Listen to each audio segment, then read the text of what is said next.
I went on one of the first mission trips down to Telanquapican. I found it so very, very interesting that I went 5 more times. And every time I went, there was something new that I learned.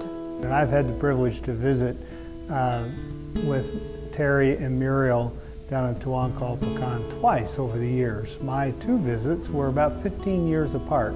I find it fascinating that they've been there for 42 years. So I got to see the changes that occurred between 2 15-year apart trips. I visited Telanquapican as part of the mission team about 11 years ago. Yet my image of, especially of Muriel, is still very vivid. I remember her as an incredible teacher, enthusiastic, encouraging.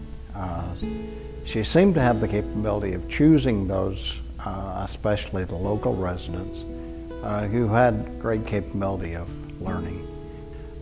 Terry, on the other hand, my image of him is someone who is an incredibly creative developer of sustainable practices for, especially for food production.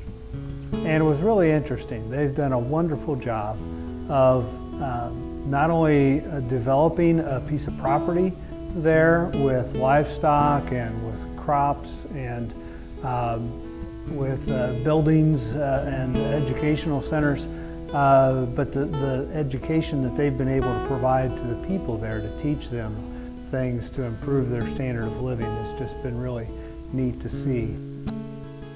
It is amazing. Every time I went down there, there was so much improvement. And the improvement was mainly because the people had seen that the Hendersons knew how to do something that would improve their lives. And they were willing to share it with the people. The idea is when the Hendersons leave, the people will say, well, look what we've accomplished. And they do that very well.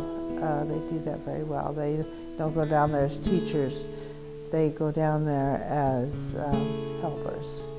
They find a way between the 2 of them to do, as John Wesley says, do all the good they can to do good things down there in southern Mexico. So it's a great memory, long time ago, but still very vivid. And I know that the characteristics of Muriel and Terry will live long past their retirement because of the wonderful things they've done in Telanquapican.